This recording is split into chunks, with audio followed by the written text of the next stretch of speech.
first of all, Adam, should we continue to break with tradition and introduce our guest? You know what? It actually worked out pretty well last week, so maybe let's go It for did. it. It did. All right, so we are joined by another Adam, by other Jared, Adam Stacoviak, from Changelog. And Adam, it is great to have you here. We are big Changelog fans, and you had me very recently on on Changelog.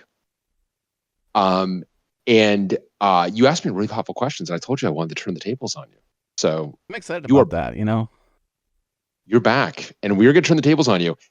One of the things, but I wanted to do a little bit of a lead-in to explain to warn people that there might be an HBO Silicon Valley reference coming, and then you literally just dropped the reference right off the jump. Like we didn't even get out of the front door, and you're already dropping Silicon Valley references. You did it on my show, so it's my turn to return the favor. It's your turn to no, it definitely is your turn. And so Adam, I don't know if you've Adam Leventhal, so they ring a chime whenever the first Silicon Valley reference is dropped in a given episode. That's true. Which I think is just deliciously passive aggressive to me. I feel this is the kind of thing that you would do to me, which I think it's really well done. Because that is great. And Adam, we're much more. How long was that episode with Bryan? That was like well into 2 hours. Epic. It was an epic length. It was not even like measured in hours. It was measured in epics. That's right. No intermission. Right. You had no pee break. No break. We weathered the storm. No, Bryan drank like what? How many Dr. Peppers? I drank Diet Dr. Peppers, and I drank a couple of them. Sorry. I was worried about him. I was like, "Are you sure? Can you hold it?" No, we could take a break over there.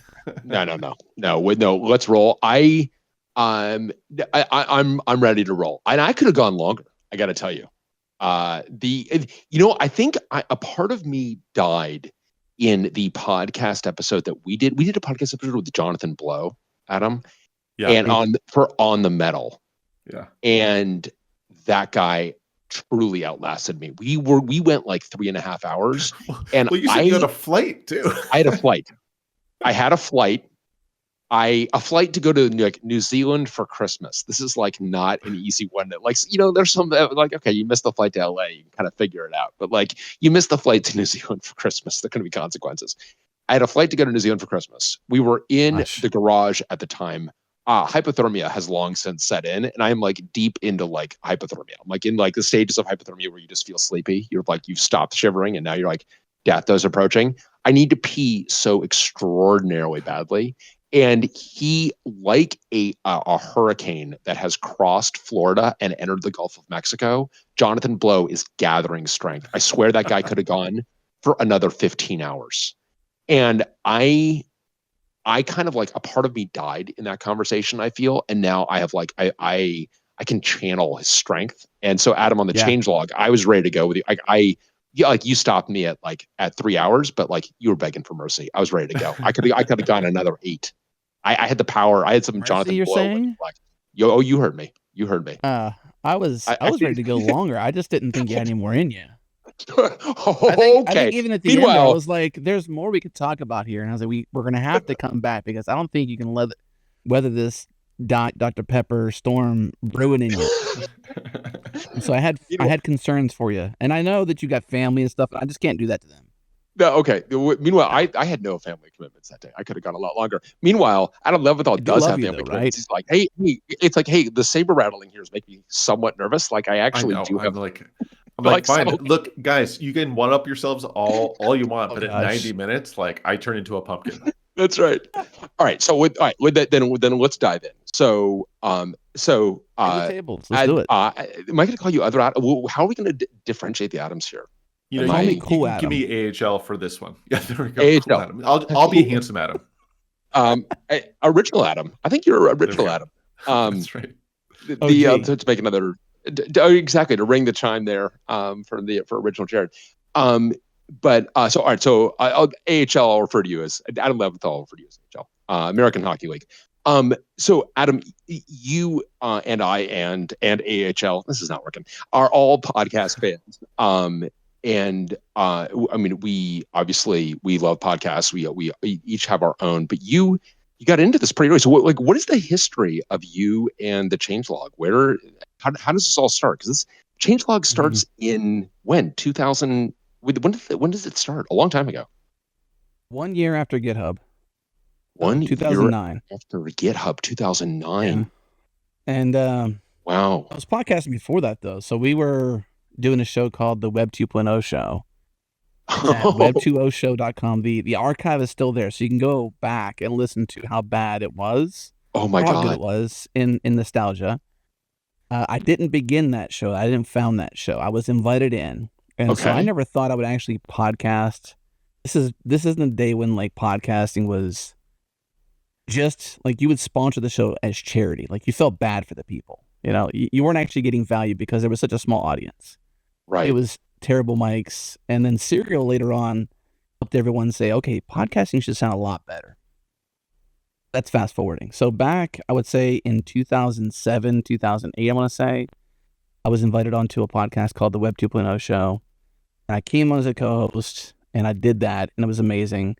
I was working with a business partner in a consultancy, and through sheer, I guess, maybe bad luck or good luck, I had to exit that partner. And so the asset of the podcast remained with the company I owned because I assumed 100% ownership. And so I was like, I can either kill this thing or I can keep it going. And I kept it going. And so I probably did a couple more episodes, probably like another 20 episodes, I want to say. And then it was sometime in 2008, a friend of mine, Win Netherland, that I met at a Ruby meetup here in Houston. Well, I say here in Houston, I used to live in Houston and now live in Austin, a cooler city.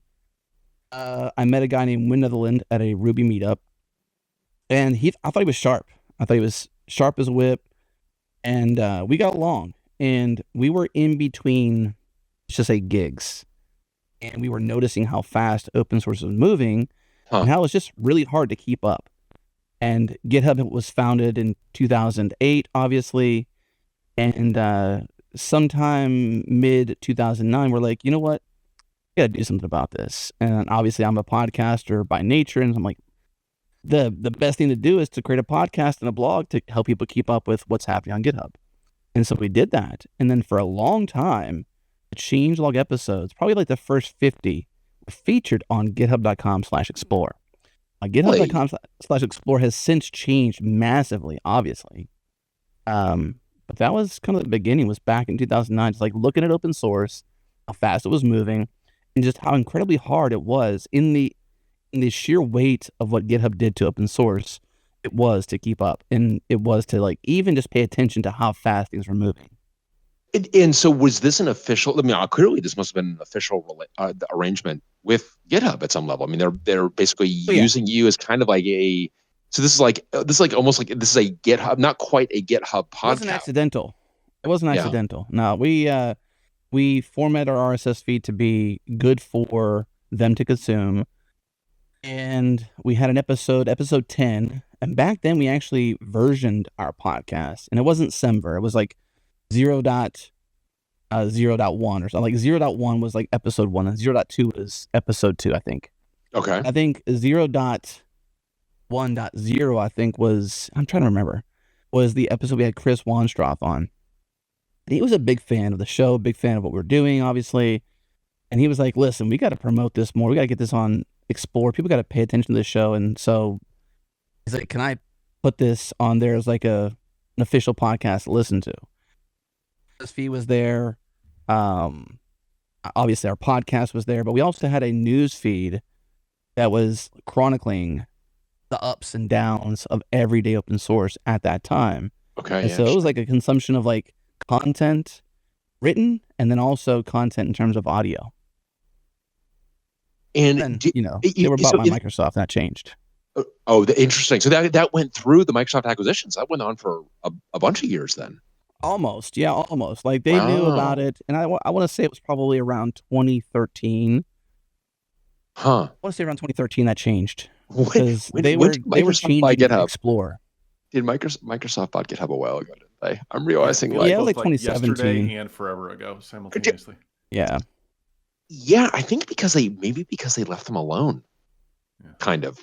I guess for a while there, people thought our podcast was an official GitHub podcast, like for a long time. And I would probably even say, like, to this day, people see Changelog and our podcasts in some way synonymous with GitHub. Yeah, not everybody, but a lot of people who are like old school listeners. And it's been wild, honestly. It's a good podcast. Interestingly enough, I gotta tell you, Changelog is a good podcast name. I mean, just thank you. As that was my idea. That was my idea. So yeah, man. Changelog and Friends feels a little more like you might be imitating another podcast. That one maybe feel like we were a little more derivative. Borrowing from your goodness. We just stole it from you. Like, I like your M&Ms. Those are my M&Ms. Okay, thank you. You know what? We're here to share. Yeah. But so it was the Changelog since way back in those GitHub days.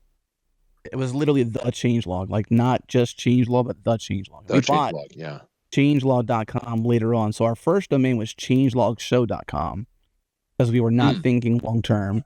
And then it was the changelog.com, which still exists. We own those two domains and redirect, obviously. And then we were lucky enough to be able to purchase for $1,000 changelog.com, which I think was an absolute steal. Yeah. How does it? That never happens. Like domains have a bathtub curve. They are either $10 or they are $100,000 or more. It feels like nothing. Like that is in the twilight zone. No domain is $1,000. I'm very impressed. It shouldn't have been, but it was, and it was because I'm a good salesperson. You wait a minute. Did you sell it to yourself? Wait, hold on. I'm trying. You're just a good negotiator. I talked to the person. They were in software. They knew of who we were. They knew we were indie, and I was just like, listen, we can really use this. You probably have no use for it. I'm paraphrasing, obviously, but they could have said no. They could have said 5,000 or 2,500 or 10,000, and I'd have been like, well, I can't afford that. I can't afford 1,000. I'm like, okay, cool, let's do it. I would say that we do not have the same relationship with the owner of Oxide.com. No, I would say that our relationship. They hate you. They love you. No. I think that we have a mutual animus for one another that we remind ourselves of every couple of years. In that they want, I mean, the owner of Oxide.com wanted to charge. I don't think I told you this. They wanted to charge us like $350,000 for Oxide.com. Right. Yeah. And we're like, I don't know. Oxide.computer is here for $9.99. So much better. Oxide.computer is way better. So we're like, so much better. The other one that we wanted that was in the and I don't know, if you ever experimented with this I don't know if is changeold.og is it .og a TLD? We did get the oxi.de we did price out. But that was going to be, I don't know, this could be like 10,000 euro or something. We're like, Oxide.computer is pretty good, and it's $9.99 a year. So it's like we are now sitting on Oxide.computer. All right, but so you basically, it must have been fun to realize that the person who has this domain is a fan, likes what you're doing. I wouldn't call them a fan necessarily, but they were definitely aware, and they seemed like an old school programmer who just happened to have changelog.com and was willing to give it to us. Yeah. We also own Changelog on Twitter, and that was really hard to get for a while there. I mean, somebody else was using it, and they were actually using it actively. Their name was Changelog, and they were just not at all Changelog. And so after probably a year or so of me just asking them and saying, listen, people are confused. Help us out here. And then they eventually just finally gave it to us. That's nice. That's great. Yeah, very nice of them. And, it's now x.com, of course, but, it is not around here. Twitter.com or x.com/changelog. Yeah, we don't. Our position on companies renaming themselves is because Adam, I was reminded of the HL of your position on Meta. Yeah. That we would only refer to Meta and MetaMates or Metapotes, I believe. You were like the Greek philosopher. Is that a thing? No, they want to refer to themselves as MetaMates, and I believe that Adam made the observation that actually maybe as far as I know, this is a Greek philosopher, an unknown Greek philosopher. They want to be known as Metapotes, yeah. The Metapotes. so we call them meta as punishment, but we refuse to call them X also as punishment. It's got to be Twitter. Inconsistent, we realized, but we're sticking to it. That's exactly right. So those old episodes have you gone back and listened to them? How are they? But I'm so upset. Like I listen to them in total anger. Do you? Okay, why is that? Because they sound like crap. Just because like of the audio. Sounds bad. Yeah, it just sounds like we're so unseasoned at talking, right? And it's just not that we're better necessarily, but like we've learned, I suppose, how to have meaningful conversations with people. And so like episode 1, like literally changelog.com/1, you will hear how bad it is. Or go to /10 and listen to Chris Wanstroth one of those early days of GitHub. So I always worry, Adam, that like when folks hear about Oxide and Friends, or they listen to an episode and they like it, that they're going to make the mistake and go to episode 1. And it is, I mean, it's kind of horrifying. Like our episode 1 is like way worse than your episode 1. Having not listened to your episode 1. I doubt that. Well, our episode 1's a bootleg. You should listen. That's what I love about our episode 1. It's a total bootleg. Our episode 1, because Twitter Spaces had no recording feature, it's recorded by someone who's just like has like a recording going on in the room or whatever. When it totally. But so when you go back and do you ever go back and listen to those episodes, Adam, or are they just like, no, this is like too, I can't. Only in reference. I'll go only in reference. And then only in reference. What was it? You kind of think back to those early conversations. There must have been at least one of those early conversations where I feel this is one of the things that I certainly love is when you ask someone kind of on a lark, like there's no way this person's going to agree to be on this podcast. And they're like, sure, I'll be on your podcast. You're like, oh my God. Okay, great. What were some of the early guests where you were kind of surprised that they agreed to join you? You're surprised. I expect everyone to say yes. You did expect everyone to say yes. I'm being facetious, but I think the one there's only one that I thought would never say yes, and it's because they're not native English speaking, and they're pretty big deal. It was Matt's from the Ruby world, the creator of Ruby. Oh, wow. We had to coax Max, and we had to coax him into it I had to really be like, we will edit. I know he shared apprehension, like, hey, you know that I don't speak English as a first-hand language, so it's hard to think, right? When you have to play mental gymnastics with like your native language versus the one that people are talking to you in, right? And you're talking about history and programming, and I mean, like, it was a really good story. He went back to like the beginning of like literally learning how to program from books. He learned how to program from books. It was crazy. Obviously, but like, he would read it and then write it out. Like, I don't know, like he didn't learn from a computer.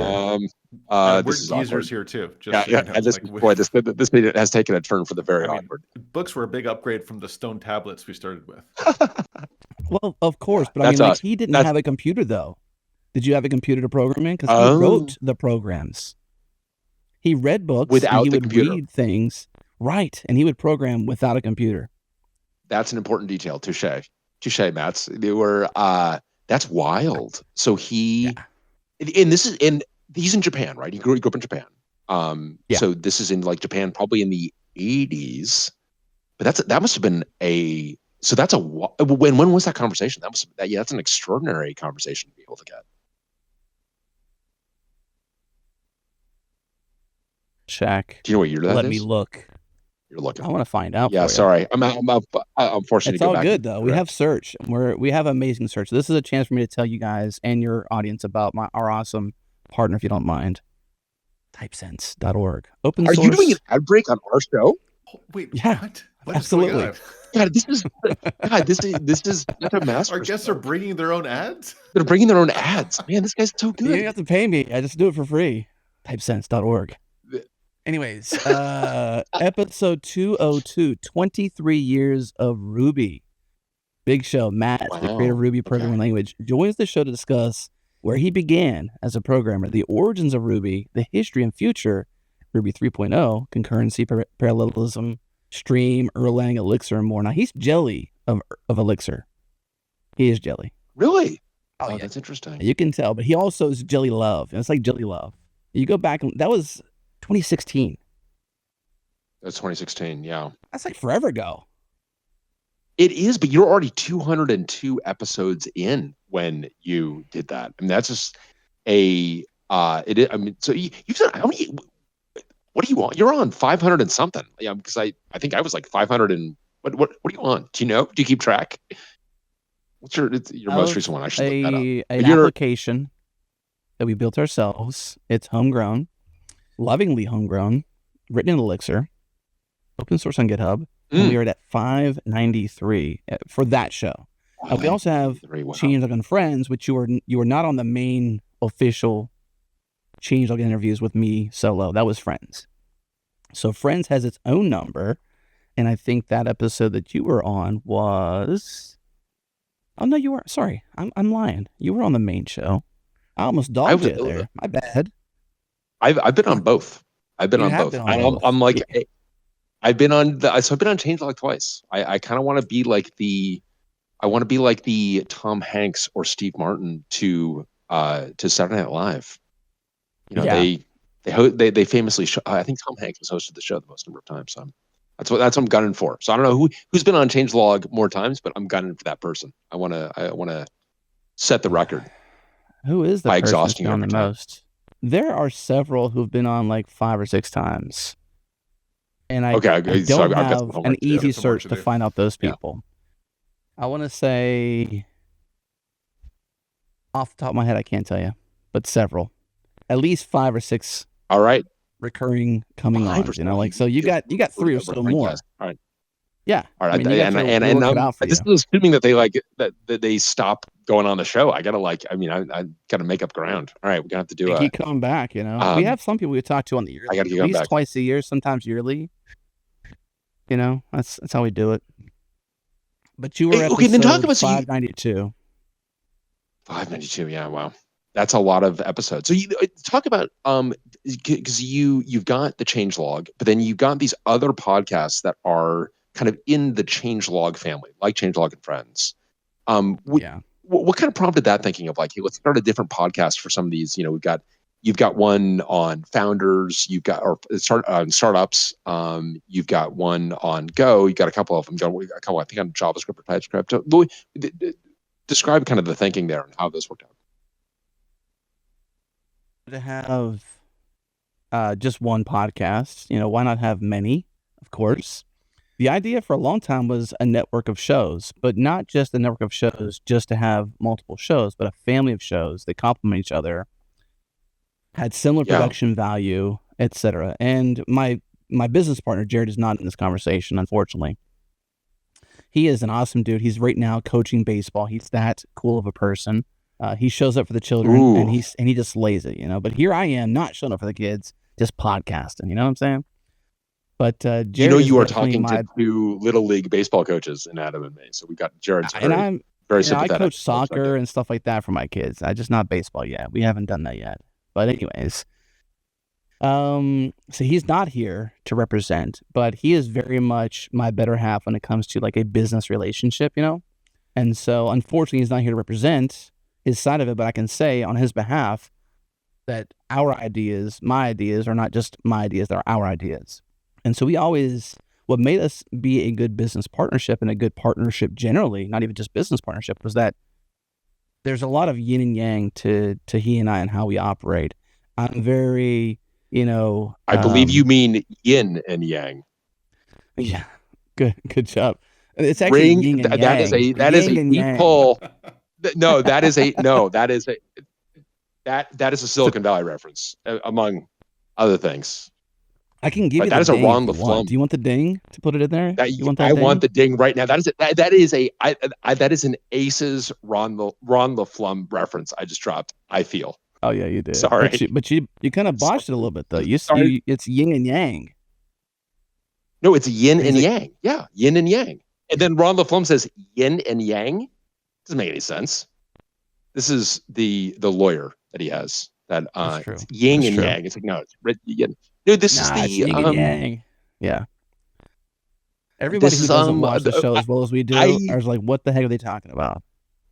Okay, so let's just run through a bunch of Richard's corrections of other people. I love, like, there's must be a super clip of Richard Hendricks, the founder of Pied Piper, fictional founder of Pied Piper on Silicon Valley. Sorry, Adam, we're here. And is a broadly an unsympathetic character, I would say, as most of the characters are, but definitely exhibits some classic nerd behavior that exists in many of us, including me. And so Adam, Hendricks, can you honestly? So I don't know if you would be offended by that or not, but you kind of are. Are you calling me Richard Hendricks? Yeah, I think you're very Richard Hendricks. Don't be offended. He's awesome. Okay. No. So you're not what I like about the show is that he loses his way, and very like morally loses his way, and drifts into does things that are contrary to what he had kind of set out to do, but for kind of the immediate, the means are justifying or the ends are justifying the means, rather, for Richard, which is part of the reason that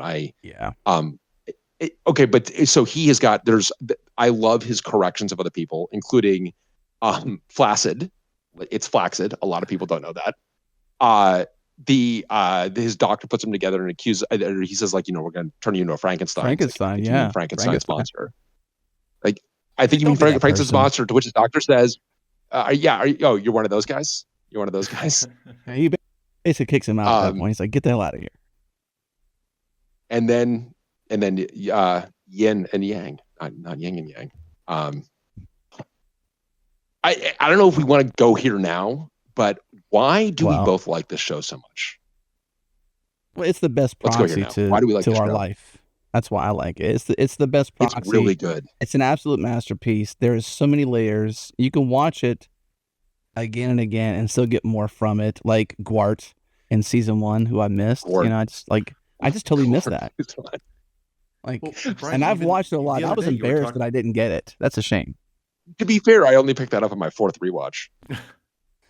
Bryan, we were talking about ruinous empathy the other day. I was talking about ruinous empathy. Creation of the show, not realizing it was actually part of the Radical Candor manifesto. Like it was. I was shocked by that. So Adam, do you recall the ruinous empathy that other Adam, that original Adam, is referring to? An episode. That episode is actually extraordinarily good, extraordinarily tight. That is the parlance, by the way, original Adam, of the COO that Richard wants to poach. It's the COO that just seems like, and he's contrasting him to Jared, and the COO just seems like so polished, and he practices radical candor. And he cautions Richard that he's devolving into ruinous empathy, which I thought was hilarious writing. And you pointed out to me as like, no, that's an actual thing from the book Radical Candor. That's right. Like page 35 or whatever, right? Which is just, I mean, this is what makes this so good, is that the line between satire and reality gets so blurry that in this case, I literally thought it was satire when it was reality. And I think this happens over and over and over again with the show, which, I mean, is what makes it so terrific. I mean, it is such good satire. The good thing, I think, more importantly about this show is that nobody else gets it. Like, it's literally the masterpiece for a very small subset of Earth. It's not. There is definitely. Richard breaks up with his girlfriend over Tabs versus Spaces, for example. Yeah, and which is going to be something that to most people is going to be like, what? And to software engineers, it's going to be like, yeah, I've had relationships that over white space. Yeah, it makes sense. Yeah, exactly. Right.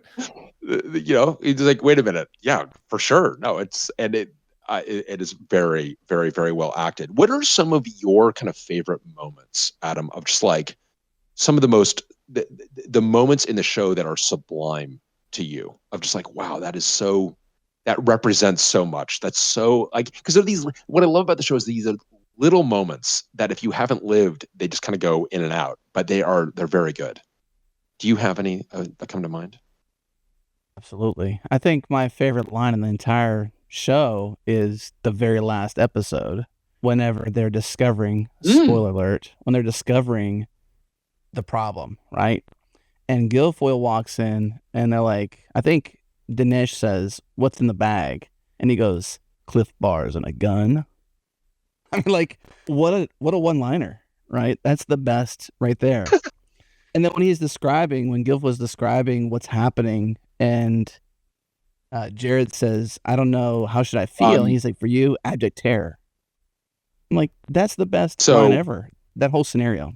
I feel we can, original Adam, I feel we can describe that we worked with someone who has a lot of Guilfoyle characteristics. To anyone who's worked with this person and has seen the shows, like, that seems to be the direct, and this is not the only person like this. Is part of the reason why it's great satire.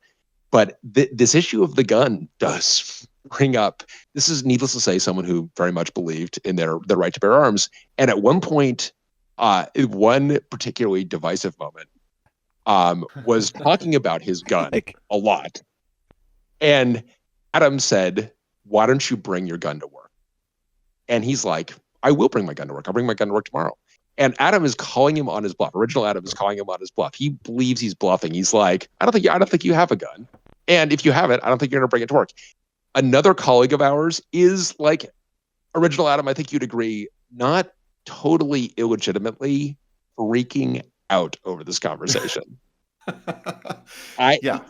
He is just like, stop, Adam, stop. He's like, no, I'm just saying he should bring his gun to work. He's like, no, please stop. Don't do this. Please stop.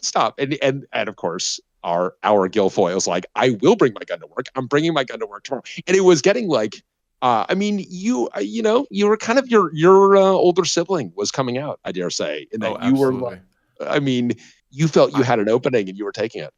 Totally. I think I didn't show up to work the next day, if I remember correctly. Oh, I for sure didn't. I'm like, well, I'm just gonna wait for a couple of days for this to cool off. I get nothing to gain. I can work from home today. I got nothing to gain by going to work, and I just exactly. Right. So, definitely very much resonates. And there are many attributes of Guilfoyle that resonate. I feel with. I also feel that like there's so many little characters that really resonate in Silicon Valley. I mean, God, it's like, are there actually, Adam, let me ask this question of you. Are there particular like characters that are smaller characters that resonate with you?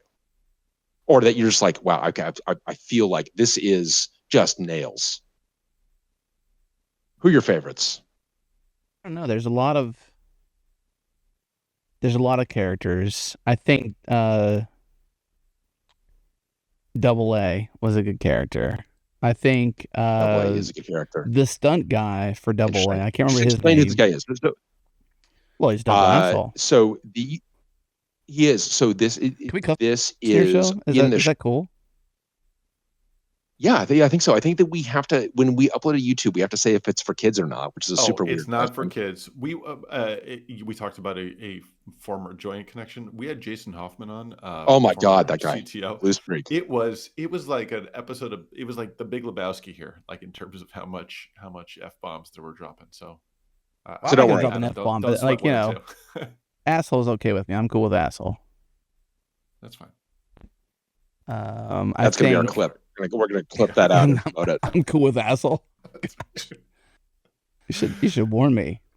So I think that was I just did.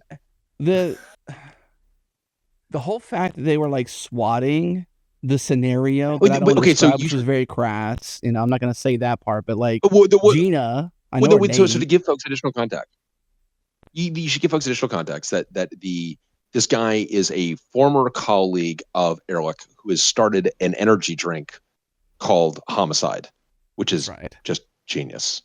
And to promote Homicide, there's going to be a stunt.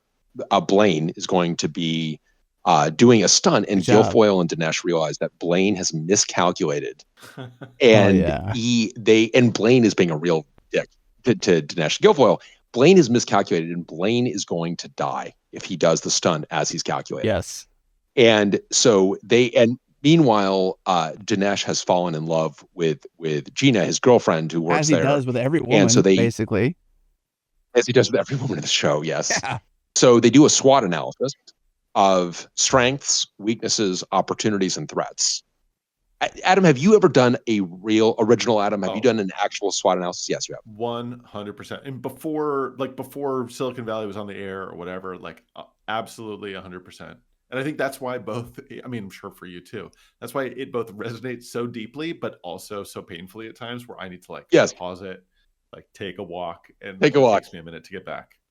I've been in this room. For that. Yes. I love that. I mean, I don't have that depth like you all do. I was telling you, Bryan, when you were on the show, I'm like, you've lived this. I've been watching this. Now I've been podcasting and tech adjacent in a lot of ways, like, and tech steeped in many ways as well. But like, you guys have lived negging, like I haven't lived negging. That would be so cool. We have lived. I haven't lived swatting. I've swatted a couple of things, but like not as deeply as y'all have. Oh, so Adam, I've got a great SWAT story for you because you've had Scott Hammond on your show. Right? A long time ago. You had Scott Hammond on at some point. Long time ago. And so Scott, I had not watched HBO Silicon Valley. And I'm like, you really need to watch this. And he started binge watching it. And then Scott has got a very dry sense of humor. And he would just start dropping Silicon Valley references into, like, didn't really care if anyone else got them or not. Because that's the way Scott's totally content to be the only one in the room and on the joke. It's like, no problem. And we have a consultant in and they start doing a SWOT analysis on some problem. And Scott just leans back in his chair and says, "Let Blaine die."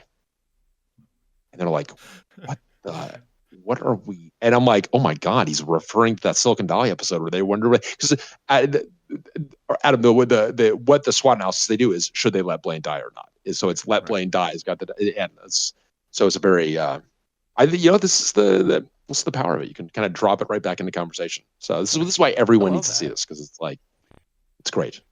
So my prescription for life really is, if you're in tech, if you're in software, if you're in this world, if you're listening to this podcast, you owe it to yourself to level up your entire life by watching all six seasons end to end. All 6 seasons, I agree. At least once. Yes, I would say really 3 times. Multiple times. Oh yeah, I agree with that. I think you're missing out. Like you've just lost a part of the world.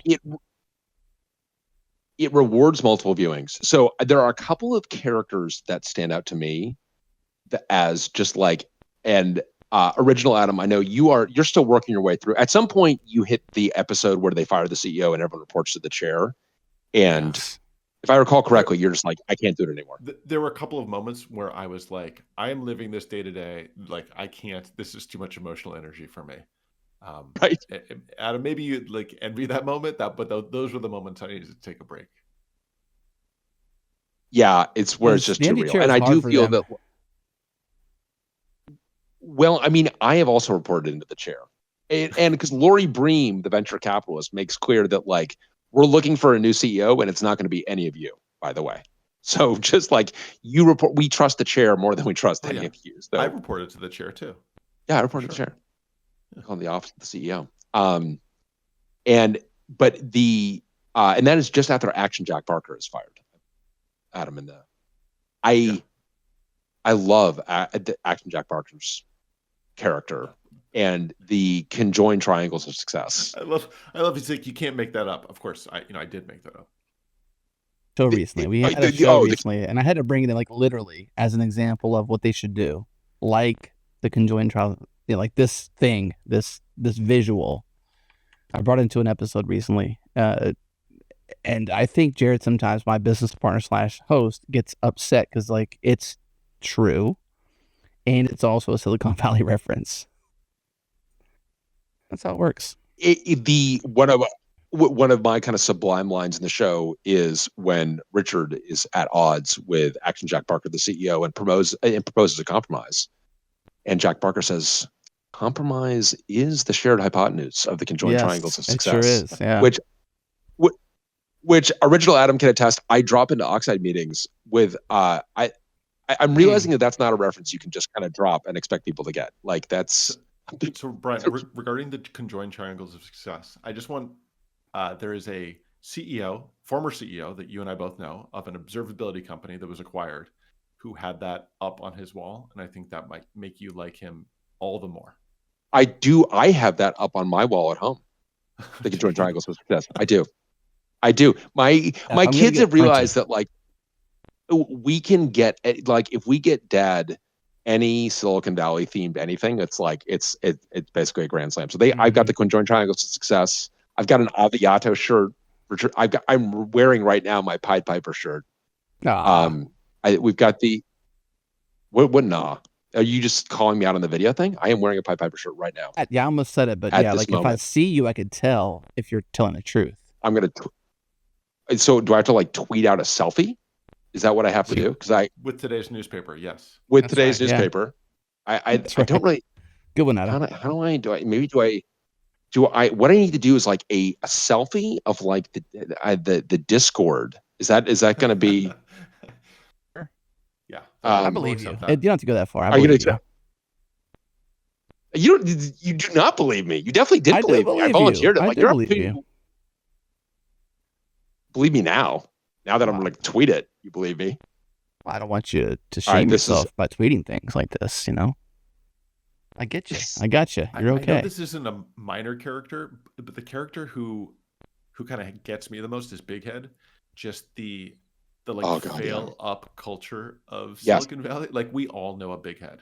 Oh, we know a Big Head. We're like, how on earth is this person like succeeding despite no specific or general talent whatsoever? I am really glad you brought up Big Head because Adam, we know there actually are a lot of Big Heads. Because there is actually a correlation here because in the .com boom, the people I know who made the most money because when they weren't that interested in tech. And so when things kind of exploded in 99 or 2000, they're like, well, I'm going to sell everything. Whereas the rest of us were like, no, man, it's a new paradigm or whatever. And so I know a couple of people. I want to name a name. I want to name a name. I feel I can name a name right now. Original Adam. You can always edit it out later or not. Okay. So I feel he is not going to be overly I don't think he's a listener to this podcast, but I think so. Did you know Bruce Hildebrand's son? Bruce Hildebrand, all that guy wanted to do was ride his bike. This is a guy who would like, and Bruce, if you're listening to me, you know this is true. This guy would come in at 10, he would leave at 2, and he would take a long lunch. I mean, all he wanted to do was ride his bike. So that guy sold every last ounce, and he'd been at Sun forever, sold it all at the tippity top, and was never heard from again. Good going, Bruce. That is like. And it just like, I mean, that's winning, I just hope he appreciates the role of absolute dumb luck. And I hope when he's watching Silicon Valley and seeing Big Head, he's like, that's kind of me. Because that is definitely, Bruce, it's you. You and I both know it. But there are many such Bruces. 20 million. Totally.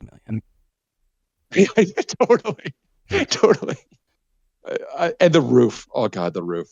So because original Adam, I agree with like, there are. Bryan, do you have a boat guy? Boat guy. Another line is so then Big Head burns through all this money is the other thing and spends a lot of money. He got the swimming pool. He had help. Well, no, but did have help. But he's like the swimming pool felt like it was a little too far away from the house. So I moved it closer. He's like, yeah, you moved it closer, but then you also moved it back. He's like, yeah, as it turns out, the guy who designed this house really knew what he was doing, and it was actually in the right place.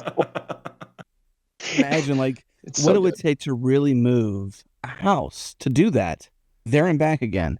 To moving a swimming pool. Oh, it's so good. I feel like that's such a good metaphor. There's so much moving the swimming pool back and forth in Silicon Valley, where you're just like, especially when people have far, far, far too much money.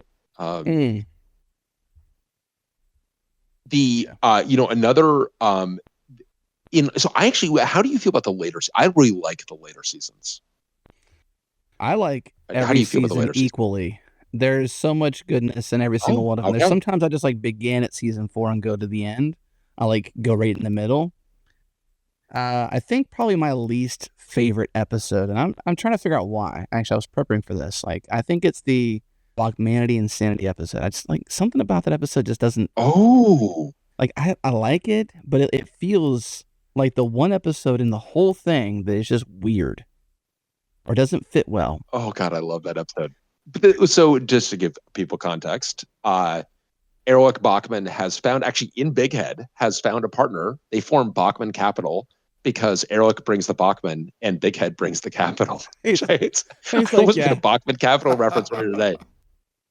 And they blow this money on this lavish party in Alcatraz where they decide to make it look tropical, which is the dumbest idea. Absolutely. The absolute dumbest idea ever.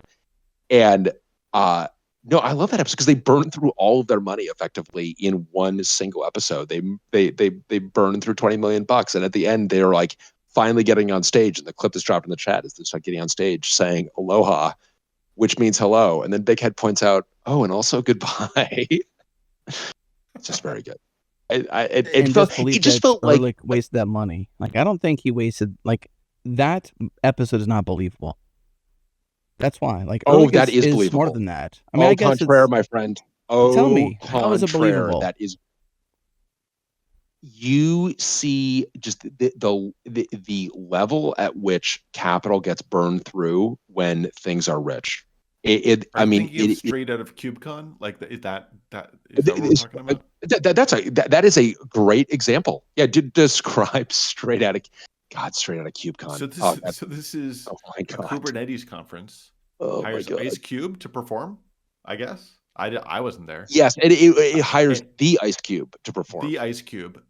Like apparently, if you pay enough, they'll change the lyric. It'll be, instead of straight out of Compton, it'll be straight out of CubeCon. Straight out of CubeCon. Like, you cannot imagine anything cringier. Like, I mean, honestly, Adam, I would put, and I think straight out of CubeCon is a great example. I would put straight out of CubeCon as even less believable than Bachmanity Insanity. The problem is it actually happened.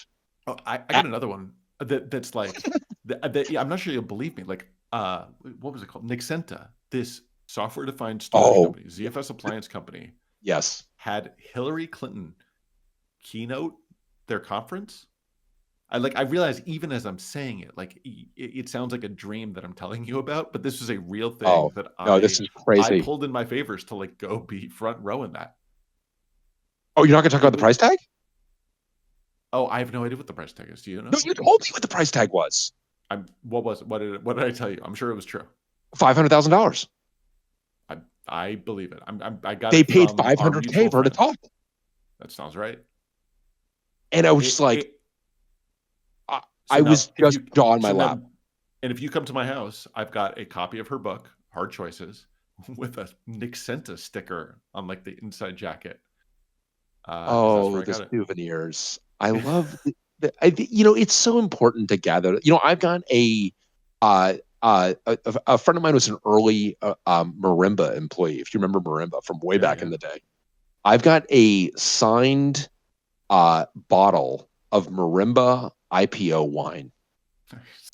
And that just feels like it's such a time capsule. Undrinkable, presumably, but it's such a time capsule. But like, if that was in Silicon Valley, you might say, come on, ridiculous. Like, that would never happen. And so the straight out of CubeCon, I did talk to folks that went to the Ice Cube performing. I mean, it sounds like it would be cringy and awkward, and I just feel bad for Ice Cube. Like you're an artist. But I think you're a legend. I think Ice Cube's perspective is like, I'm also like getting paid. I'm getting paid. I'm also for sale. I'm also for sale. Yeah. And this did lead us down to like, how much does it cost to have Ice Cube perform? And they do this this is not in Bachman Insanity. This is a different episode where they have Florida, right? At Peter Gregory's thing. At Peter Gregory's toga party or what have you. Season 1. So this is this is what makes this show amazing, is that it is recording things that actually happen as far as we're concerned. And the Straight Outta CubeCon apparently was sparsely attended, rather awkward. Ice Cube definitely left the second his contract was up. Basically, he performed the contractual. But then we started shopping for other celebrities, and some of them are like tantalizingly inexpensive. And in particular, I remember doing this where think we learned, if I recall correctly, that we could have Snoop Dogg at an all hands for like $40,000, and that feels like that felt attainable. Money well spent. Spent. Spent. Yeah, spent. I gotta say, like, the years of seeing all that stuff gives me an allergic reaction to more or less all of it. That all of the kind of the lavish parties, and it's just like it is basically money that is always lit on fire. It is not, and the company, indeed, the company that sponsored Straight Outta CubeCon, this is Mesosphere. If I'm remembering correctly. I was wondering if it was Mesosphere, because like it was Mesosphere. I remember going by their office like right after they had raised, and it was just like. It was just money hung from all the walls. Like they had 3 receptionists. They had like monitors dripping everywhere. It was ridiculous. Right after they raised that big and effectively final round, because it was a bunch of Gulf state sovereign wealth funds that invested. And this is where you get. Do you remember the character Maximo Reyes? Oh yeah, Adam. Yes. Original Adam, this is a we are talking Chilean on podcast. Yes. Yes, very good. Yes. We are podcasting. So this is Richard and I. This is a Chilean investor who wants to invest a lot of money in Pied Piper. It's great. Turns out he's the son of he's in a mining family that has had a long history of labor disputes in Chile. And so Richard is like, this, but he seems very reasonable. So Richard, to me, what is truly one of the sublime moments of the entire series, Richard goes to Maximo's house. He's got this gorgeous house, and he seems like very charismatic and plausible. And as Maximo is talking, a bird flies into the window because he's got these huge clear glasses, and he doesn't like Richard like jumps, and Maximo doesn't flinch, and birds. Through the rest of the scene, birds keep flying into the window and dying, and there's just someone out there scooping the dead birds and then cleaning the glass. I just think it is so. Mm-hmm. I don't know. I thought. I mean, Adam, surely you thought that scene was just genius. I thought it was so terrific. It was. There's nothing ungenius about every scene. I mean, like that is perfect because like that guy, as soon as he was done scooping up the bird, there was another bird, and then he like turned around begrudgingly, like, oh my gosh, one more bird. And Richard is jumping every single time. Massimo's not moving at all. And it's the whole entire episode is called Blood Money. I mean, like, perfect, yes. Right? And then he walks away after like several terremotos. Thinks it was 1 million or whatever. It was a 30 million or something. And then it was actually not. It was more like $1 billion something. Yeah. It's a great character. I love those later seasons. I actually think are terrific. A tree in his house. You know, that's why the birds are trying to get there. There's a tree in the guy's house. Like he built the house around the tree. Oh God, that's such a good point. That's why the birds are trying to get there. That's such a good point that I forgot. Like, right, the birds are flying into the tree that's in the house. Right. Yeah. So the birds are seeing the tree. Right. And he's doing nothing to kind of prevent this. And later on, when Lori Bream's in the house, episodes later, she's like, I love this tree. This is a remarkable tree, or something like that. Like she was like looking at the tree. It is. Lori Bream is another absolutely terrific character, unbelievably well acted. I mean, the acting is just very, very good. Lori Bream plays a venture capitalist. Do you have any particular favorite Lori Bream lines, Adam? Right, let me know if you want to stop talking about Silicon Valley, by the way. We can talk about other things. I'm just, I'm so happy to be among my fellow fans. Yeah, I think I'm trying to remember the name, honestly. I'm feeling blanked, but there's one thing she kept saying at the end. What was his name? Peter Gregory. Peter Gregory is dead. Monica. She kept saying that over and over to Monica. Over and over again. She's like, oh, I know. Monica, Peter Gregory is dead. What's your point, lady? Come on. Get to it. I love she becomes pregnant also. And then spite. She's like, I can deliver this baby and come to work the same day. Watch me. Yeah, but I love when Richard's been ripped off by Jin Yang, who is going to start a Chinese rival to Pied Piper and has taken the software for Pied Piper, but it is a it is a Christian dating site in China. And he's very concerned about this. And he wants Lori Bream to do something to stop it. And Lori Bream says, Richard, if you lose to a Christian gay dating site in China, look inward, which is another one of my favorite lines. I love look inward. It's very good. It is all very, very, very good. Another favorite. I would take. Who would you want in a Silicon Valley spinoff? Ooh, that's easy. Guilfoyle. Yeah, easy one. Yeah, Guilfoyle and Dinesh. Like, I would love this. Okay, so you which is like the relationship. Write it right now. You want to write it right now? Fan fiction, baby. Yeah. Is there Silicon Valley fan fiction? There must be. I would read Silicon Valley fan fiction. Oh my God, I should make it. We should invent it. Well, I'm kind of living it a little bit, so I think I'd rather read it in this case than. True. I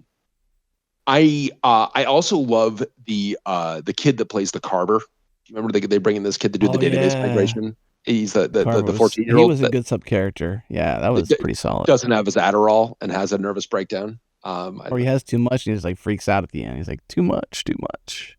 But I thought that was oh my God, original Adam. Don't call me the Carver. It's just my screen name. Is this really fan fiction?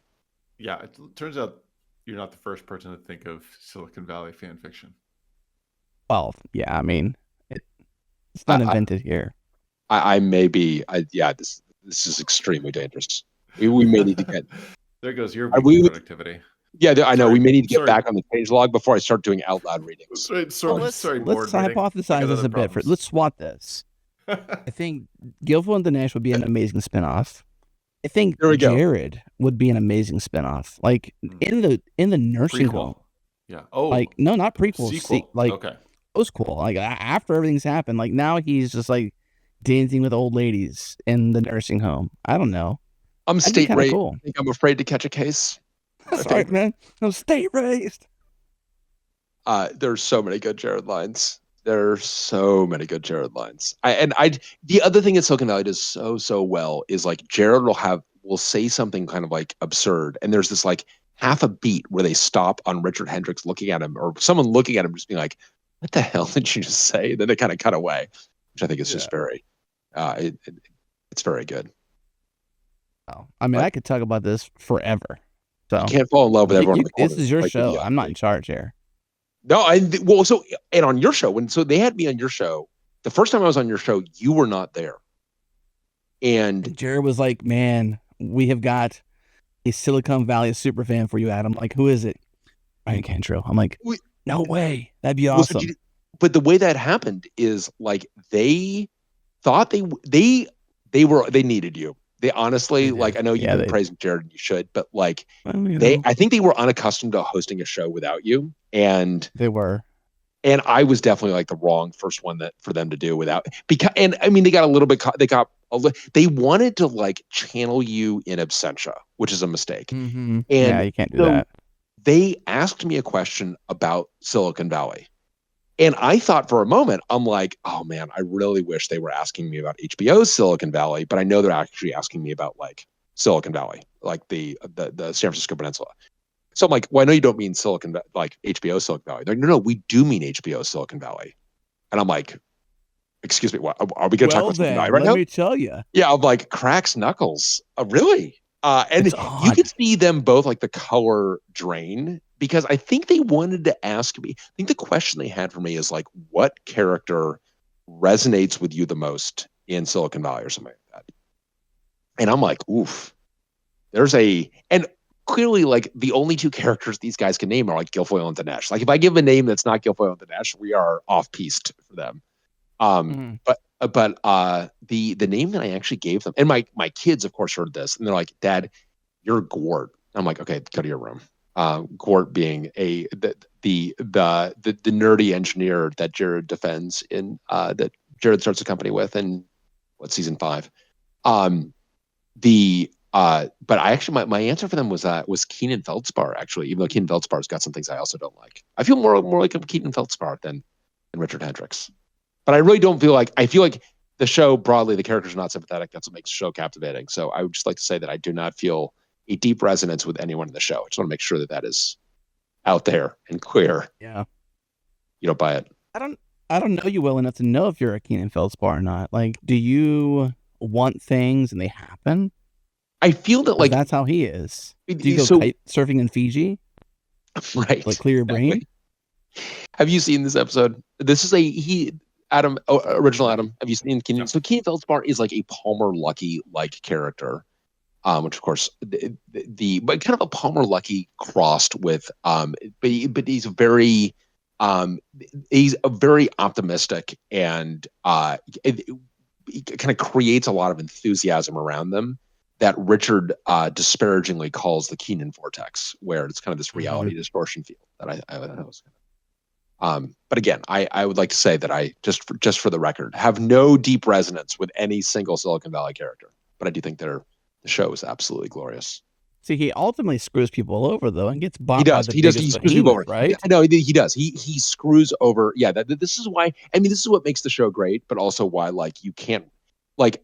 Every one of those characters is ultimately unsympathetic. Every single one of them. I mean, I guess you could argue that like Guilfoyle is kind of the truest character because Guilfoyle is basically what it says on the package. But for everyone else, it was more or less they descended at some point and they screwed over other people. I guess not Big Head though.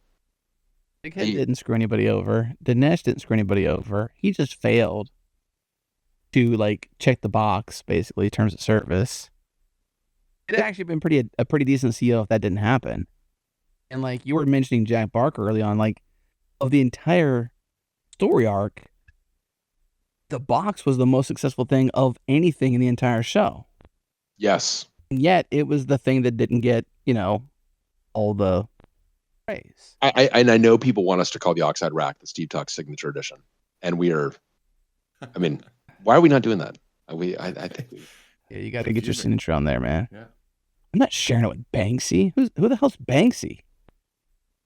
I also love their when they are offshoring at Huli, they are they're going to move to Georgia, and kind of the characters around Gavin Belson. They're so stoked.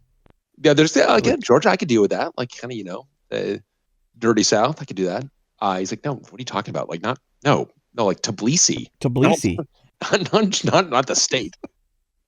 Very well done. Like, no. We need perks. We need access. That's actually a pretty good sub-character. What is his name? Denpak. Denpak is a pretty awesome sub-character. I mean, he is a manipulator. Wow. Yeah. It's very... it's all very good, and I feel everyone should watch it. I know people like don't like to watch it because they feel that it is too close to home, but I feel very strongly that it is I think it is a release to watch it. I think, and it is also just very, very, very funny. Good. So the maybe tacking back to the changelog a tad, right? I know Adam's like, oh my god, away from our longest second sponsor of all time. Yeah, that's right. Pretty much. I would allow them to be. That'd be great. Serious question. You got me right back in it. I have a serious question. Yeah. Mostly for Bryan, but Adam, OG Adam, you can answer this too if you're this kind of fan. If it came out on 4K Blu-ray, would you buy it? All 6 seasons? And how long would it take you to push buy? So I would, for sure, you and I would actually love would be any kind of director's commentary. I would love, because I actually do want to know how they nailed so much. The writers nailed so much that they must have lived. And Adam, like the episode you're talking about where people are referring to the chair, like that clearly someone in the writer's room has endured that. They must have. Like how... Well, it wasn't just the writers. Like Bryan, you and I know a bunch of people who consulted on the show. We do. Yeah. Like we can follow the chain of consequence that led to some of those things. But how about, isn't that your dream to have been contacted? Like, wouldn't that have just made your life to be a consultant for them? It would. You know who we should have? So Dan Lyon. We do have I've got to, we gotta get Dan Lyon on here. We gotta go deeper on this, man. We gotta own this. We do. I agree. We're sitting We here. are the director's commentary. We're kind of like we're fanboying and like fine, but I agree. We actually need to take action, and we actually need to go deeper. I agree. So this is all right. This is going to be a resolution coming out of this. And you are the one who's really famous here, so you got the connections. Like I didn't work at Sun. I didn't do things at Joyent and start Oxide. I just talking to mics, Yeah. So people are asking if Jess did consult on the show, and we'd have to. What she told me anyway was like they really wanted me for was to make sure they really wanted to make sure that the go was all correct. So anything on a whiteboard had to be correct. Anything that was shown on a monitor had to be correct. So they were very persnickety about making sure that the go all compiled. So that was so yeah, she consulted, and I believe that's what she said. Her basically her role is like, I was happy to do it, but like they didn't want code review. Yeah, it was code review. It was it was code review. Yeah, and I believe Cliff Moon also. Again, we know a couple people who consulted, and it was similar. It was like he was doing like whiteboard review to make sure that the things that were on the whiteboard with like sticky notes were things that would be, and so like he had something that was like. Where they were, rewriting something in Elixir or whatever it was. And there's a sticky note about it. He's like, that's due to me. That sticky note, that's my sticky note. And the accuracy there.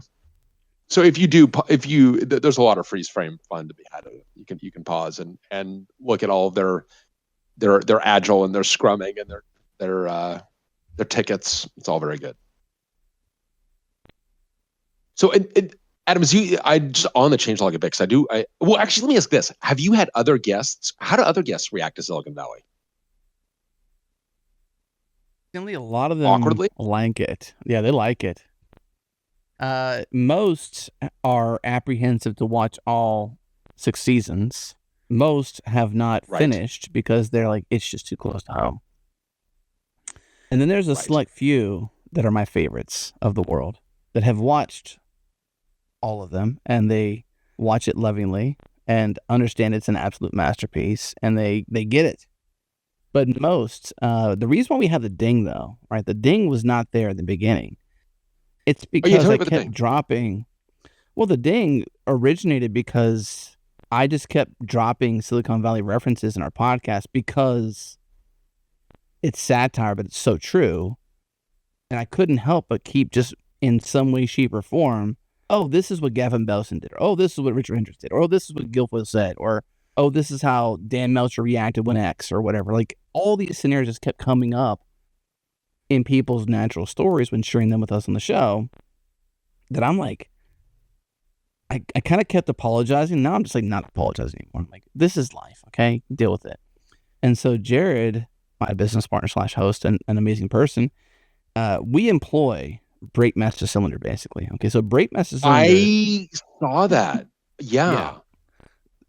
They do not work for us full-time only, exclusively. Very much for hire, so you should check them out and hire them. Adam, do you know Brake Master Cylinder? No, I don't. Adam, did you get Brake Master Cylinder from Reply All? So, yeah. That's where to some degree, yes. Yeah, yes and no. So, learned about Brake Master Cylinder, the composer, artist, who's famous now because of their work in and around podcast theme songs, blips, beeps, boops, all those things. And years ago, like way, way, way back, I'm thinking like maybe probably 2017, 2016, sometime around there, I reached out. I expected to get a hard no. Like, I'm not going to hear back. For sure. I was like, hey, I would love to have fresh beats that only we own, that you can't get anywhere else, that are based around things we like. We would love to work with you. And I expected to be like just ghosted, never talked again, like no response. Within minutes, Brake Master Cylinder responds, I'd love to, let's talk. Yeah. And so we commissioned them to create the first thing we did, which was the brand new theme song for the Changelog. And it's really cool. And then after a while, I'm like, we really need this like on a regular basis. Can we just like give you money each month and you just keep like making beats for us? And so now Breakmaster is very much like family. Like we just talk all the time. Oh my God. If we have ideas, so we were just at Microsoft Build. Don't be upset about that. A lot of AI. No, why would I be upset a lot about that? of AI. Well, it wasn't Oxide's Build conference. It was Microsoft's. You know, like it's the bad guys. It's the evil empire. Anyways, and while we were there, before we were doing the show with Sean Day Person, we did a mic check, and I said mic check 1 2 1 2 mic 5 mic whatever, and we just kept doing this, and then Sean Day jumped in, then Jared jumped in, he's like and so in post I found this clip as I was like preparing to edit for this thing and prep it for our edit team, and I pulled it out and I was like, Breakmaster, see what you can do with this. And now it is like a little thing. Like there's music to it. There's breaks. It's so cool. Like they took it, remixed it. And I say they because Breakmaster Cylinder is largely anonymous. Anonymous. So, yeah. Right. He, she, they. There's no gender. It's just I assumed that Breakmaster Cylinder was maker with a mask. They're not. They're not. And one of the most amazing human beings ever. Mad respect, mad love, and like family now. So I mean, could you intro us to Breakmaster Cylinder? Could you? I mean, 100. We need a God. I mean, that'd be great. It'd be amazing. Level up Oxide and Friends if you wanted to. That is I don't know if we're ready for that kind of that is a big level up. I mean, it's a pretty easy ask. You just say, Adam, can you help me? And I say yes. That's just all you do. Yeah, we are really truly becoming a podcast company that happens to make computers at that point. This is what Bryan, we introed our guest 2 weeks in a row, and look where we are. I know this is what happens. This is why introing the guest was a slippery slope. And next thing you know, also Breakmaster Cylinder, their work is extraordinary. I mean, it is a really, really good work. And thing that Breakmaster can do. I love Hall & Notes, and there was a mashup out there. Well, there's a story behind the scenes with Michael Jackson and Hall & Notes. And the music is called, or the song is called Billie Jean. You know the song. And yeah, there's this other song called Can't Do. It's No Can Do. It's called the No Can Do song from Hall & Notes. And Hall & Notes was at a party, and Michael Jackson was at a party. And Michael Jackson says to Hall and Oates, the folks who are part of Hall & Oates, hey, I do my Michael Jackson impression. I'm not going to do it here. But Michael says to them, you inspired the bass line on Billie Jean. Thank you so much for like inspiring me. I'm paraphrasing because there's a whole YouTube clip you can put in the show notes out there and I can share that.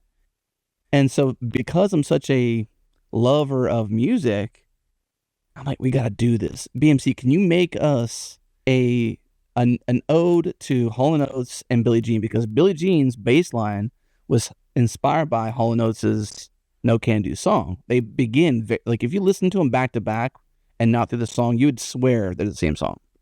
Oh, that's interesting. And because of this like music history, I'm like, we need to merge these two and like show some love to this story. So behind the scenes of our Little Tech podcast is like this music depth of Hall & Oates and Billie Jean and this inspiration. And we now have a whole song that's like based on this. I think it's called like, I'll have to look it up.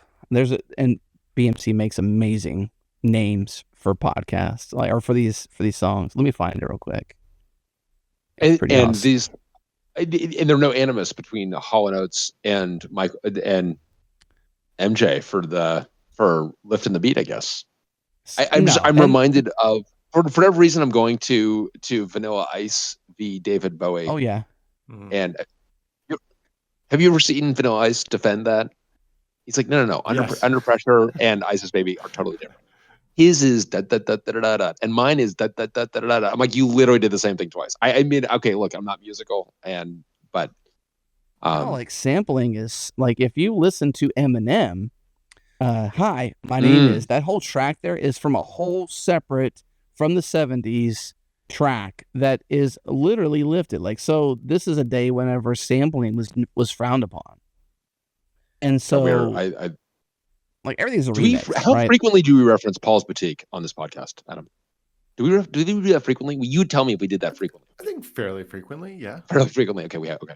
This is what I was worried about. I'm not going to say anymore, but I just like just insert regular reference to Paul's Boutique, and which the my 16-year-old bought on vinyl, and it's a proud papa moment. I know exactly. It's like you've got your son is buying C++ books and is on his way to really making something of himself.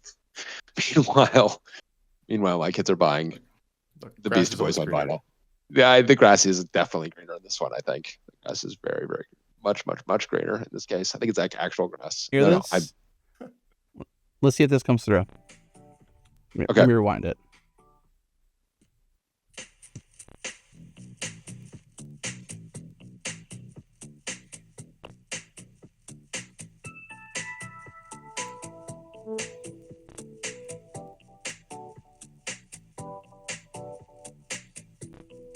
So that's BMC's version of it that he made for us. That's pretty great. It's called you can hear, Billy but yeah, Hall you could definitely, yeah. That is pretty great. That's pretty great. All right. Well, the details, and the fact that we sweat the details. You definitely do sweat the details, and it's all about the details. But so you also discovered Breakmaster Cylinder on Reply, because Reply All is where I know them from, and know their work from.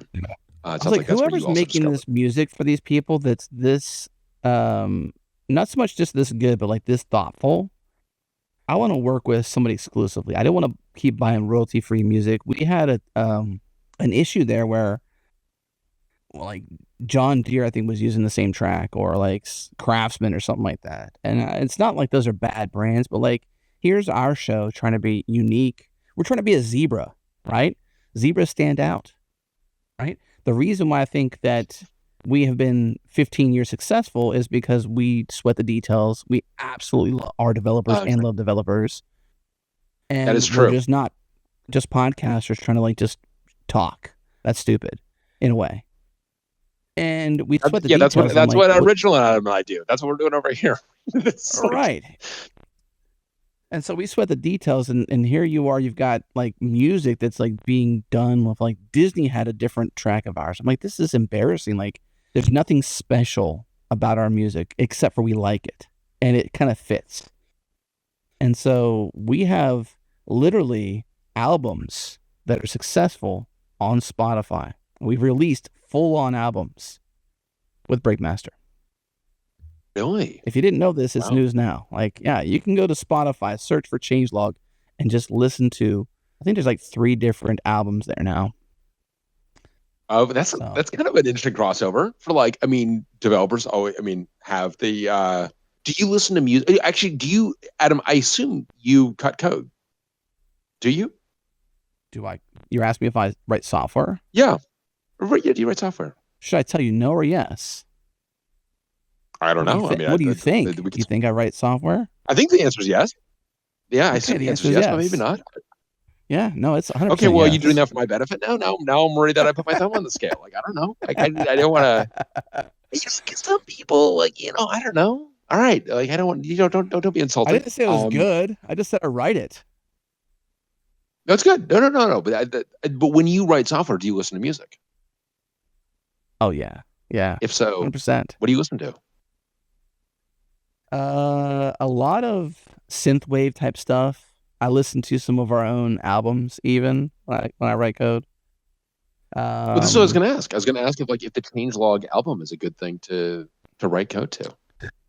Dance Party. I would say go to Spotify, search Changelog Dance Party, and I dare you. Changelog Dance Party. Double dare you not to dance when you listen to this. Like, it's going to change your life. Okay, so that. I do feel like, do you adjust tempo based on the kind of software you're writing? Original Adam, do you same Original Adam, same question. Not really. Do not really adjust tempo. No, I'm pretty kind of middle of the road. Do you listen to music? You listen to music when you're writing code, though, right? Yeah. I mean, I'm embarrassed by what I call music when I listen to it, but I'm like on Pandora still, like a cave person. I'm like I was just going to tell you got nothing to be embarrassed about, and then maybe you got, and then there it was. Then you're then like, absolutely, now, be embarrassed. now I'm kind of embarrassed. Okay, so why are you still on Pandora? That's very weird. Inertia. I'm just Okay. like too, I don't like change, as you know. So, but with Pandora, you don't have much control over what you listen to, or has that changed? Yeah, but I like have no. I mean, you have some control or whatever, but you. Okay. I've sort of. And got, so like, you the put on like a genre. I've been like coding to the same playlist for like way too long, and I just do that. What's on your playlist? I mean, is this too personal? Oh, it's nothing with words. It's all kind of like there's kind of Moby kind of era stuff. Like I'm really stuck in like 2002 or whatever. You're being too apologetic right now. You should not apologize for the art that you like to consume, whatever it is. I mean, look, Adam has already broke the seal on Hall & Oates, so it's like not to shame Hall & Oates. I just don't feel like, I don't think. But I think it's an earnest question. I mean, I'm saying it because like I think I should spread my wings a little bit, but I just like when I'm doing my thing, I just go back to what's comfortable. I think so I feel strongly that music helps me focus. I mean, that's why you're doing it, right? Yeah, totally. Like, you're not doing it because you're like, it makes you worse at what you do. That's right. I need more distraction. I need more distraction. It's too subtle, and like when you're doing major surgery, what you need is some noise in the background. Yeah. Yeah. And Adam, I assume now, Adam, when you put on the Changelog dance party, are you able to code to that, or is that just too much? Is that too dancey? Is that too up tempo? I absolutely love the album. I recommend everybody listen to it. But can you code to it? Yeah, for sure. It's good. Yeah, it's enough. It keeps you energetic. It's a lot of good stuff in there. I don't know. You should check it out. I don't know how to describe it. I honestly, though, I think if I could have that track that Richard was listening to when he had his headphones on, when he like cracked middle out, when it was optimal tip to tip, right? When he went into that room, whatever track that was, I want that track. Because they don't really reveal the music, and it's kind of funny because, like, like I would say, I mean, Adam, what fraction of developers do you think listen to music when writing code? I mean, I think it's a big fraction. High. I would say high. High. It was. I would say in this like open plan, you don't get an office dystopia that we've constructed. Okay, sure. But even like but Mr. Like we're not even returning to the office. Your work at the open plan dystopia that you're in is your house and the people, which it's so much worse. It's like filled with humans and animals. There was a dog barking in the background a second ago, for sure. Way worse. Yeah. And I think it's kind of interesting is that like you actually don't know what's going on on underneath someone's headphones in terms of like what they actually like, if whether it's Changelog beats or Hall & Oates or Moby or Adam, have I turned you on to Loyal Corner? Do we talk about Loyal Corner a lot on the podcast? We did. Actually, we do, right? I was looking up. Oh, you know what? You mentioned it. I was looking at some episodes we had done in our Thanksgiving episode from a few years ago that zero people have listened to. Just to be clear from the stats, like I've listened to it, you've listened to it. That's it. Where you mentioned Loyal Corner. Okay, so this makes sense because I was expecting Loyal Corner to really taken off by now, but given my mentions of him, but clearly I mentioned Loyal Corner in a podcast I know I listened to. Loyal Corner, have you listened to Loyal Corner? Some. It is after the episode, yeah. It is. It is outstanding. It is so good. It is so good that my kids acknowledge that it's good, even though it kind of kills them. Like, no, that's okay. Great fire. That's very serious. No, it's really, really, really, really good. I think it's exceptionally good. I think you're really gonna like it. UK hip hop artist, and I just think it's exceptionally good. But I also think that, like, because you do like the Spotify. I guess no, you're Pandora. What am I doing this for? Adam, do you listen to Spotify, or are you like original Adam here and using Pandora? I feel stuck in Spotify because Apple Music is not that good in my opinion. I don't even I think Pandora is only used by like 5-year-olds or something. I'm not sure. I'm just trying to mess with you, Adam. Oh, I'm not God. just being kidding. Oh. I'm just joking. Yeah, Here. well, yeah. No, My wife no, loves Pandora. it's not She has 5-year-olds. multiple playlists. It's like 85-year-olds, I think, on Pandora. Yeah, okay. Don't you think? Touche. Point taken. I think you're both fair. Maybe too. I was trying to bust you a little bit, but I did poorly at the job of busting you. My wife has several Pandora playlists that like take her back to an era of her life that was not now, essentially. So I was never a Pandora user, except for through her, and I think I'm stuck in Spotify because nothing's tried to unseat it, and RDO died forever ago. I will tell you, my last day of Pandora was actually when MCA died, Adam. Because when MCA died, I'm like, I just want to start with, and like MCA, I feel like, I mean, original Adam, don't you feel that is like a super narrow generational marker? Like where were you when where were you when MCA died is something that is like, okay, you are born between the years of like 1971 and 1980. If you, I think, and maybe even it's narrower than that. I don't know. But that, because it affected me much more than I anticipated. And I just want to listen to every Beastie Boys track from the very first. I want to listen to it from License to Ill. I want to go all the way through. And Pandora's like, no, how about I give you stuff that's like the Beastie Boys? I'm like, no, you don't understand. A man is dead. And I'm in mourning. And so I created a Facebook account so I could log into Spotify, because Facebook, those were the days in which you could only get into Spotify via a Facebook account. Ugh, made me do horrific things. MCA. I wish you'd. I just wish you'd. Forever ago. It's a long time ago. Yeah, it's a long time ago. That's what was I doing in 2012? Oh God, I really do. Adam, you remember that, right? Yeah, I remember the day. Remember the day. But you were like on Pandora. You're just like, you know what, Pandora? Whatever you got, it's fine. Whatever you got. No, I have all those CDs, so that's what I did. I drove around in my car with CDs, like the other kind of cave person I was. Right. I will be in my car with my 6 CD changer and am not to be disturbed until further notice. Hey, fair enough. Fair enough. That is awesome, man. 60, all right, well, 6 disc changers in cars are tight. It's a throwback to my other shot. So Changelog Adam, I've got another question for you. When people ask you about the podcast and you want to I'm going to point you to like what I think are just like, these are the episodes that are just the embodiment of the Changelog.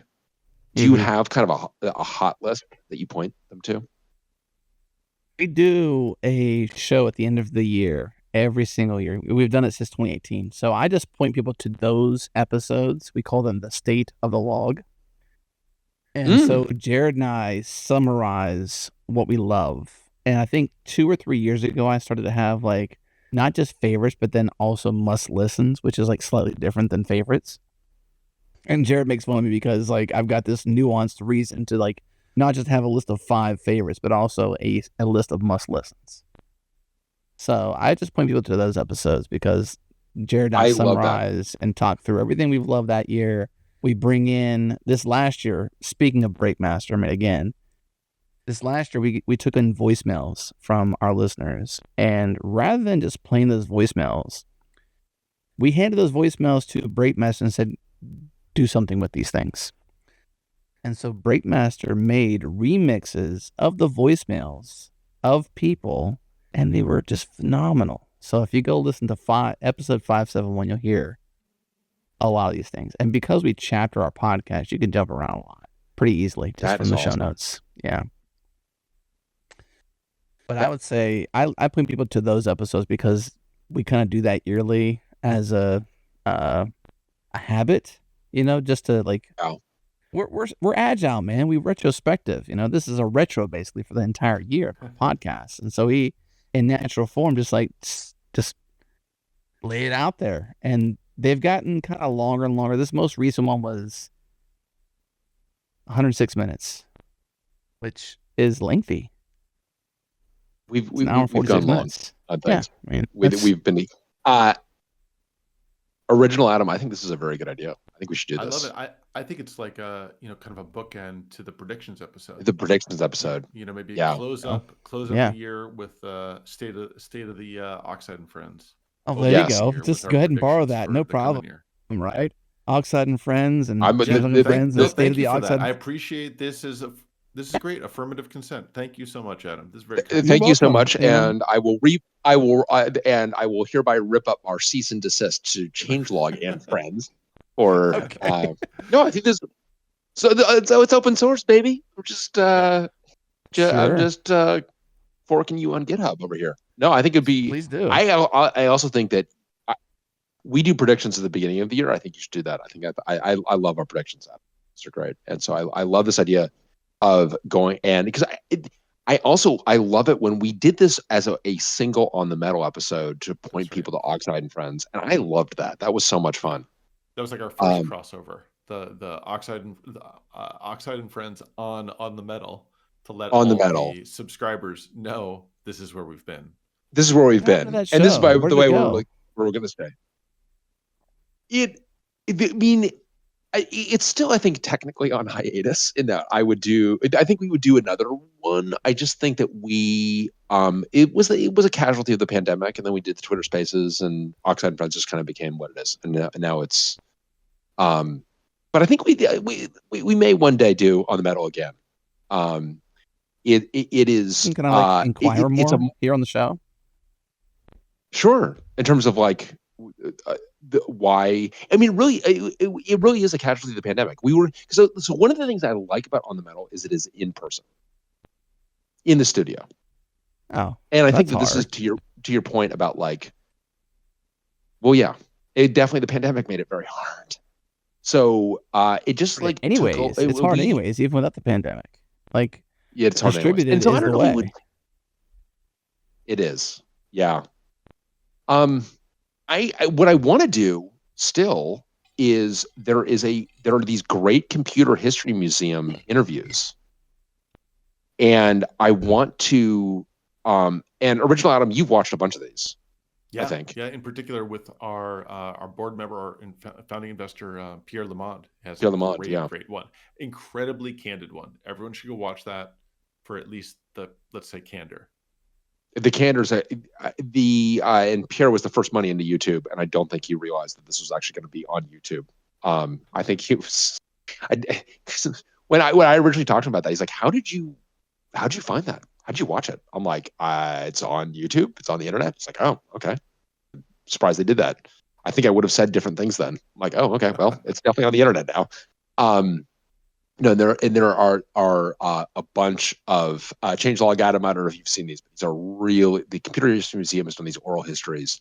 They are extraordinary. They're hard to find because they're only on YouTube. They've got no podcasting vector for it. So we want to publish kind of what I'd love to do is curate those and publish them on the metal, because I think it'd be great. So that's how I want to revive On the Metal a little bit. But On the Metal, it's just it's not dead. It's just resting. It's just it's just at a farm upstate, Adam. It's okay. It's fine. It's fine. Exactly. It's gray. It's still alive. So can I ask you some questions about these things beyond what I've already asked you? Sure. God damn it! I'm supposed to be turning the tables on you, but go for it. Well, I have to. What? Yeah. And this is like kind of direct in a way. This is direct and maybe challenging in a way. So brace yourself. I'm braced. What business purpose does Oxide and Friends and On the Metal serve Oxide? Is there a business purpose? Oh. Like how do you justify this? Even your time. Like you guys are talk about On the Metal first, Bryan, because I think that was different purposes. I was really braced for a tough question there. That's not a tough question. Okay, no, sorry about that. No. This is a softball in a couple different ways. Oh, okay. I got hard balls. You know what? Actually, God, that's a tough question, and I would say let me that is a tough question. I would certainly entertain no tougher questions. I'd be no more evading, Bryan. Just answer the man's tough question. That's right. Oh God, finally. If I must. I can handle the truth. I think trust that me. so the truth is that actually, the truth with On the Metal is always a podcast fan, wanted to do our own thing, and didn't have a company yet. We were raising. I didn't have money in the bank. You were early. Couldn't hire people. Couldn't do anything, and the podcast was something we could do. And we started having these conversations, and people were kind of like pouring out to us, like, "Oh my God, this is amazing!" And I knew, and I remember actually saying to, Pierre, not a fan of the podcast. I did describe the podcast to him early, and he's just like, "That's a huge waste of time, and I hope you're not spending any money on that." Like, we're spending extremely little money on it because it's just the cost of the podcasting microphones, but I will never mention the podcast to you again. Meanwhile, one of our other investors at the same firm just took me aside and whispered, "Podcast is so good. I love the podcast."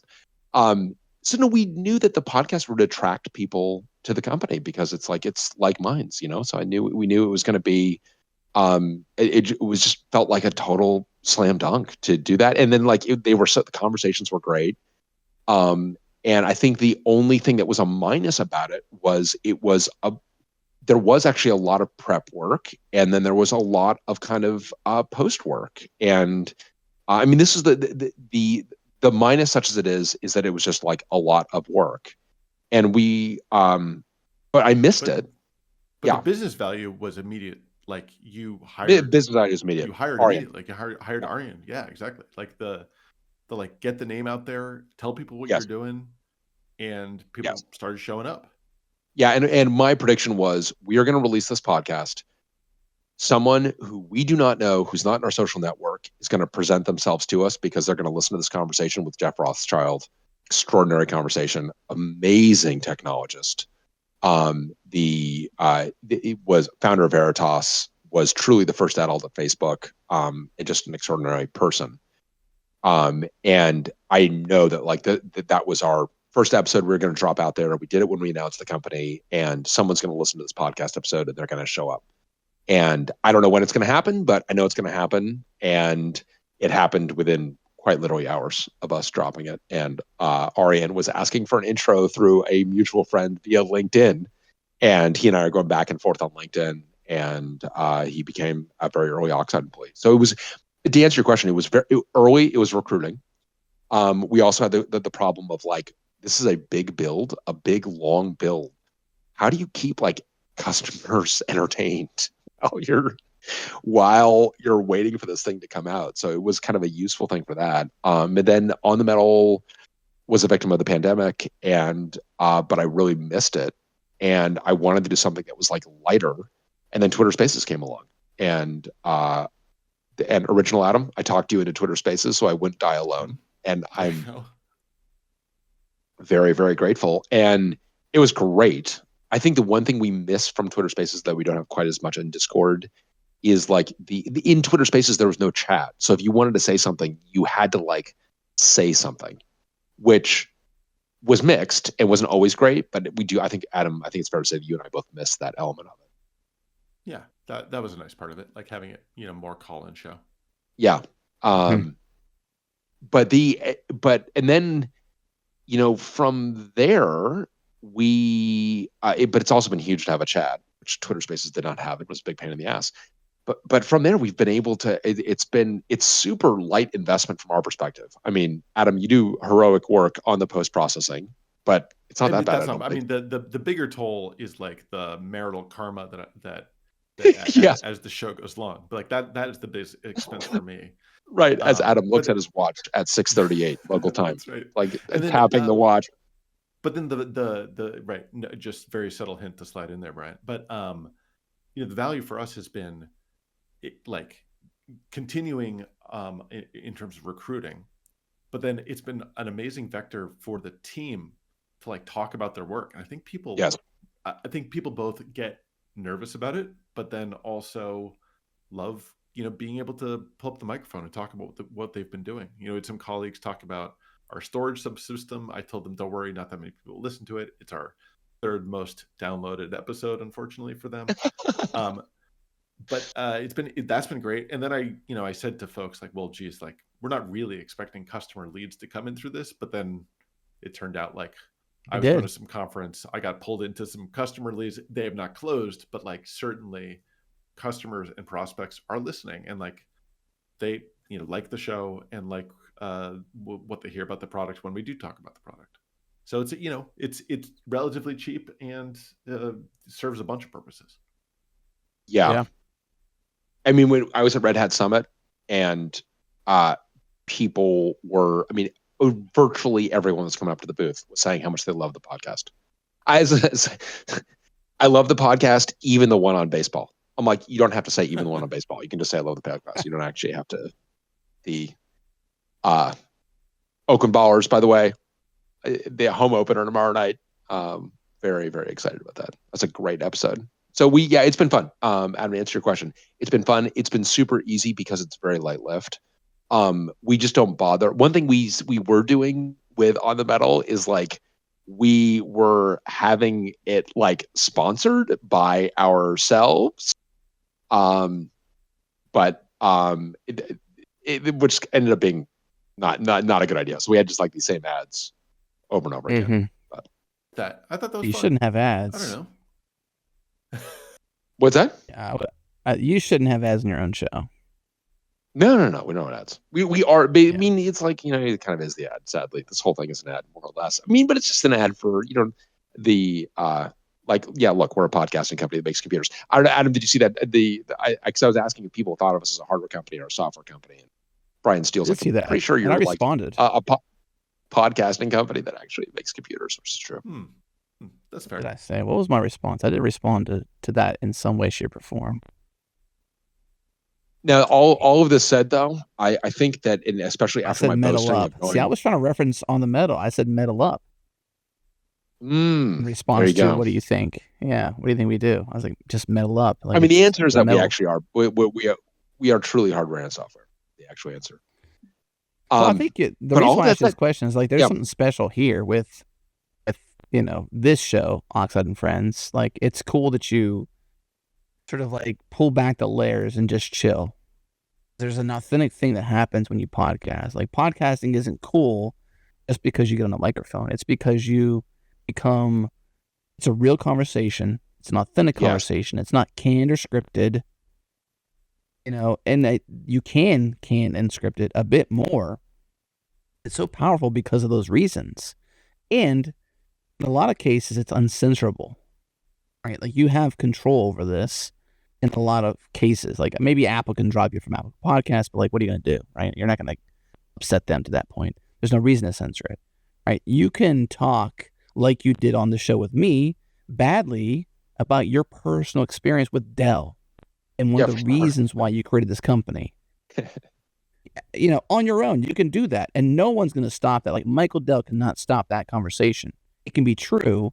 You can be a threat or a looming threat, and there's nothing anybody can do about that. To me, that is the coolest thing. You have such a opportunity to like double down on it. Are you asking us to go bigger? Right? Are we? Wait a minute. Are we? Wait, you can and you should. You can and you should. Because we got an album. Are we ready to drop the album? No, I'm just kidding. Exactly. Are we going to make a movie? Are we making a Muppet movie about Oxide? Because that's what this is the. We've been waiting for this moment. We're ready to with these. I've often said that like Oxide is like a Muppet heist movie directed by Quentin Tarantino. I feel is like the analog for Oxide. And I feel like I'm ready for all that. Yeah. Well, that is Adam. It has been great to have you here. This is you are a huge friend of Oxide. And I loved being on the Changelog. It was great to get a bit of that. I'm going to go into some of these deep cuts on the Changelog. I want to go back to that conversation with Matt for sure, and some of these old Changelogs. I did tweet myself in the Pied Piper shirt, by the way, just so you know that. I did see that. Yeah, I see that in the channel now. Yeah, that's cool. It's nice face too. You're like, this is me. Check me out, Pied Piper. That is what my wife calls line mouth. You're getting line mouth, which is my way of expressing dissatisfaction. So I'm dissatisfied that I'm having to show you my Piper shirt. It's a decent microphone you got there, though. I like that mic. It is. Yeah. You're like, where was this when you're on the Changelog? I know. This is our little podcast studio. I know. We needed a better mic for that one for you. I was disappointed seeing this photo now and knowing what I got. I'm disappointed. Sorry. But it's okay. It's okay. Well, I appreciate y'all having me on here. Just so I can get it in audio one more time. Yes. You should double down. On the medal, there was something very special there. And all right. I have to do exactly that, but a version of that and a version of this, slightly more produced. Slightly more. This is an intervention. This whole goddamn thing is an intervention. And I like the way I'm here to tell you about typesense.org. I knew it. A couple other sponsors. And I'm here to sell you on like working with me in some way, shape, or form to level up. All right. I'm sorry. That's the whole show. God, you are good. You are good. This has been a sponsored episode. This is sponsored by you. You're on it. All right. ERCOT calls you and buys all Oxide racks. You'll be like, you're so good. Yeah, no, I like it. I do like it. I like these are good ideas. I definitely the Breakmaster cylinder is just the fact that make it happen. Like we can touch the Breakmaster's awesome. It's amazing. Yeah. All right. Well, hey, PMC is phenomenal. Thank you for coming. Thank you for that very thoughtful conversation. That was a ton of fun. And I'm looking forward to being back at some point, having you back at some point. But truly, we are Changelog's friend, and you are Oxide's friend. So it's great to hang out with you. I love it, man. And for developers, everyone should really, if you haven't checked out the Changelog, start with some of the. I'm gonna go back to because I've missed definitely some of these wrap up episodes. I'm gonna go check them out. I love that idea of like going to those wrap up. A lot of good waypoints in there. Yeah, I knew it. I say the greatest hits for like the last 7 years. I love it. It's too easy. All right, yeah. We're gonna go check it out. Thank you so much for joining us, Adam. I hope the good luck on the fam, getting the fam back on in your open office plan there at your house. All right, and we are going to be we may be on hiatus here for a couple weeks. I'm going to be. I've got some weeks on the road, so stay tuned. But we will be back in not too long. All right, thanks everybody. Take care.